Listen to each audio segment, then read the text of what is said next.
Yes, kanuye mbifurize umugoroba mwiza, umugoroba umugisha, kurotwa mu masaha ya nimugoroba, umugoroba umugisha, kurotwa mu masaha ya mu gitondo, umugoroba umugisha, kurotwa mu masaha y'igicamunsi. Yes, biraza guterwa n'ukuntu ingengabihe yawe ihagaze. Hano mu Rwanda turi ku itariki zigera kuri 18 z'ukwa gatatu 2025. Ni amakuru tuba tugarutsemo abarebana n'umutekano, politike na diplomasi.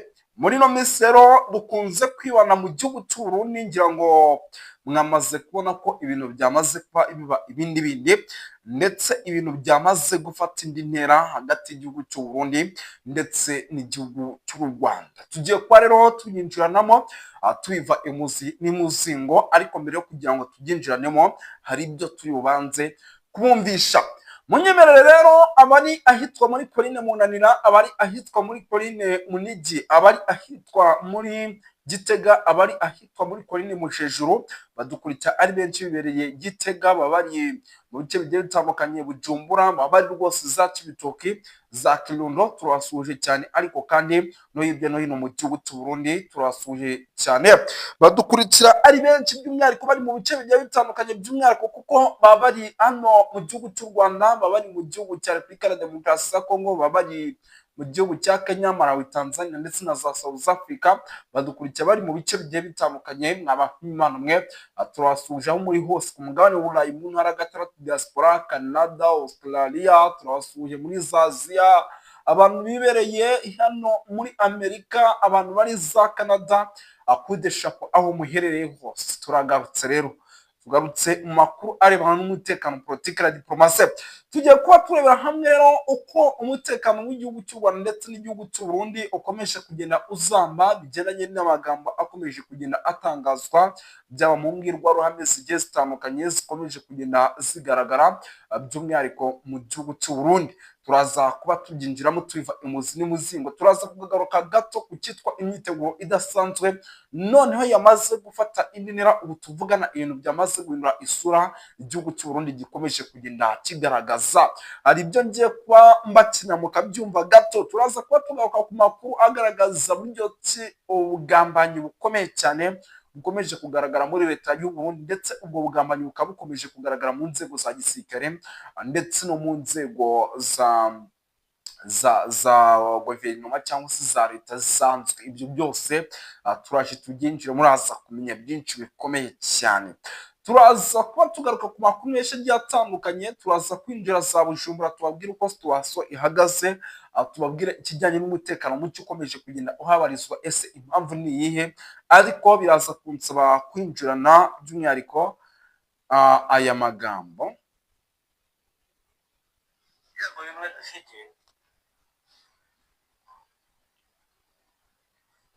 kuba twarakoronijwe n'agahugu gato nk'u Rwanda,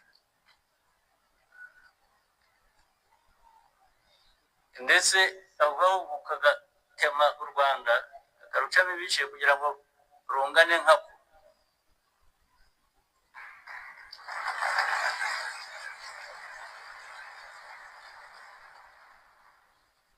Ubwo ni Ububiligi mvuga, kandi aza kubwihanangiriza.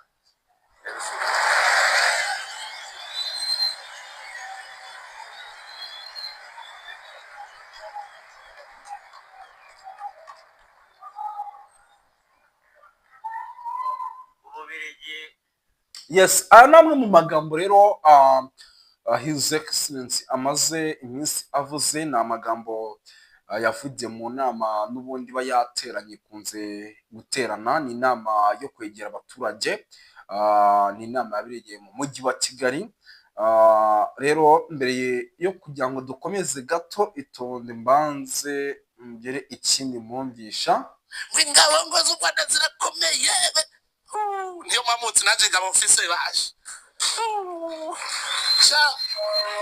Iyo abari bazi ingabo mfise bazimenye gute batayaga n'Imana ngo ibereke. Muribuka umwe ari kumwe na Elize, umuhanuzi Elize, bamwaseretse, hanyuma Gehazi ngo hewe reka turafashwe ngo karabaye, urababona twafashwe. yes, ndagira ngo rero ngire ikintu mbibwira uwo muntu bita General Neva cyangwa se Perezida Evariste Ndayishimiye. Ni umwe mu bantu bakunze kugaragara mu mbwirwaruhame bavuga amagambo, ariko amagambo ugasanga ntabwo ari ubwenge. Ibi bintu aba arimo agenda avuga ni ibintu biba bikomeye kandi we azi ko bidakomeye. Amagambo arimo aravuga, nyamara nubwo ari amagambo arimo avuga gutya, ni amagambo arimo aravuga mu gihe igihugu cy'u Rwanda cicecekeye. Arimo aravuga ingabo, akavuga uburyo ngo nawe afise abasirikare benshi.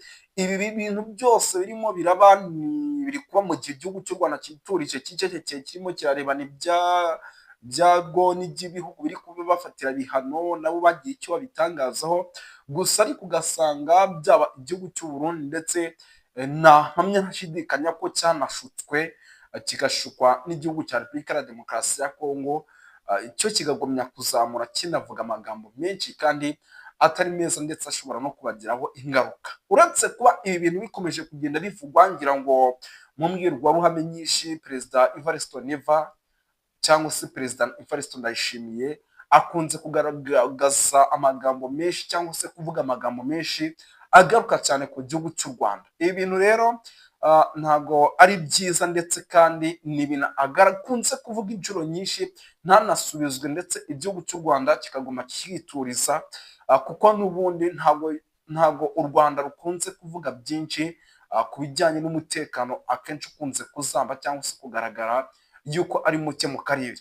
Ni ukuvuga ngo rero uretse kuba ibintu birimo biratangazwa ndetse birimo biranavugwa, ni ibintu birimo biravugwa ariko mu gihe igihugu cy'u Rwanda cyo cicecekeye, mu bisanishe neza nk'ibintu by'umwihariko byagiye bivugwa inshuro nyinshi ku butaka bwa Kongo, bikavugwa, abaperezida baravuze, abavugizi baravuga, ba guverinoma, mbega byagiye bigaragara inshuro nyinshi yuko ari abagabo bakunze kuvuga nyamara aho babwira bicecekeye.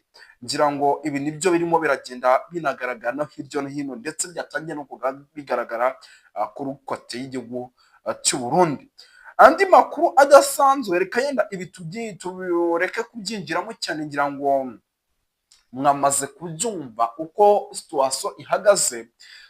Ni igihugu cy'u Burundi kirimo kiragenda kigaragaza ko cyiteguye, kirimo kiragenda kigaragaza byinshi. Ibi mbyinjiyemo kugira ngo turebere hamwe bimwe mu biri kugaragara bigendanye n'imyiteguro idasanzwe, ngira ngo buri kanya turimo turaza tubabwira imyiteguro. Nuko igihugu cy'u Burundi kirimo kiragaragaza imyiteguro idasanzwe, munyanganire, nkaho gifite ikintu gikomeye kirimo kiritegura, ndetse kandi icyo kintu kikaba gikomeye ku rwego rwo hejuru.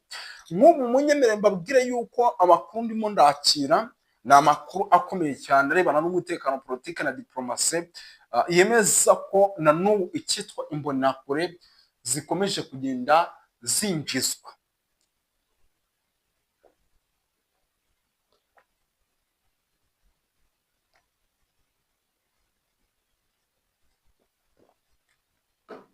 Utuzi tuba dukenewe. Ni ukuvuga ngo ni ikintu kigaragaza ko imbonakure zikomeje kugenda zinjizwa ari nyinshi mu gisirikare. Ibi bikaba bikomeje kugenda bikorwa n'igihugu cy'u Burundi, ariko bikaba birimo birakorwa mu buryo bwo kugira ngo nyine ikijyanye ngo no kurinda ibice bifite aho bahana imbibi n'ibindi bihugu bikomeze. Ngira ngo mumaze igihe cy'iminsi myinshi mbabwira nti uwitwa General Prime Niyongabo wamaze iminsi aganiriza bamwe mu bashinzwe kurinda imipaka, babwira ati mugomba kuba maso. Ibi birimo biragaragaza neza ko igihugu cy'u Burundi gifite n'abanzi benshi, nacyo kitayobowe yuko abo gifasha, ubwo ndavuga Repubulika ya Demokarasi ya Kongo, gifiteyo umwanzi ari we Red Tabara.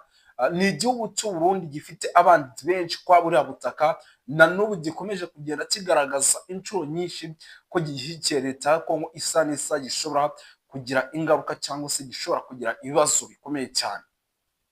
Mw'abantu b'Imana, ngira ngo maze iminsi mbabwira ibintu byinshi birimo biragenda bikorwa mu gihugu cy'u Burundi, byaba imyiteguro idasanzwe ndetse n'imyitozo ikomeje guhabwa imbonerakure mu bice bya za Cibitoke, mbabwira ikijyanye n'imyiteguro idasanzwe ikomeje kugenda igaragara mu bice byano za Kibira, mbabwira ikijyanye n'umutekano udasanzwe ukomeje kugenda wongerwa mu gihugu cy'u Burundi mu bice by'umujyi wa Bujumbura. Hano ku kibuga cy'indege cya Bujumbura, radiyo na televiziyo hamaze iminsi hongerwa abasirikare bamwe mu barinda na perezida. Urumva yuko icyo ari ikintu gikomeye cyane kigaragaza ko situation itoroshye ndetse ibintu bitifashe neza mu gihugu cy'u Burundi. Amakuru rero dufite, ibi byose birimo birakorwa nyuma y'uko igihugu cy'u Burundi kimaze kumenya yuko kiri mu kangaratete, nyuma y'uko nabo bohereje ngo bajye guhiga hariya muri RDC mu buseruko bwa Kongo batigeze bafatwa, ndetse binagaragara yuko ahubwo bakomeje kubarwanya ku buryo bukomeye cyane, bakaguma gutuma banabicira bamwe mu basirikare. Ubwo rero ikigaragara cyo ngira ngo muribuka neza Tafuka, nimba mwibuka neza Tafuka yari yobe n'uwitwa Ndayishimiye, nawe bamwita Ndayishimiye. Iyo nari bato ya 9 yakubitiwe ahitwa ku Muremure. Colonel Aroni Ndayishimiye niwe wari uyiyoboye, ngira ngo muzi ko ariwe waje gusigaruka mu gihugu cy'u Burundi. Byabaye ngira ngo murabizi. Ibyo bintu byose rero byaje kurangira n'ubundi yoherejwe muri Sud Kivu guhangana na Red Tabara. Red Tabara byaramunaniye kuyihangana nayo, yaramurushije ingufu. Ibyo bintu byose iyo ubikure neza ukabishyira mu nyirabwenge, ni ibintu biri guteza ikibazo gikomeye cyane mu gihugu cy'u Burundi. Ubwo rero ndahamya nashidikanya yuko ibintu bishobora guhindura isura, akaba ari nayo mpamvu igihugu cy'u Burundi gikomeje guhura n'ibibazo bikomeye cyane. Abantu b'Imana mweka mbashimire, ngira ngo ndaza kugumya mbakurikirane byinshi. Ni Moses wanyu nk'ibisanzwe, murakoze cyane.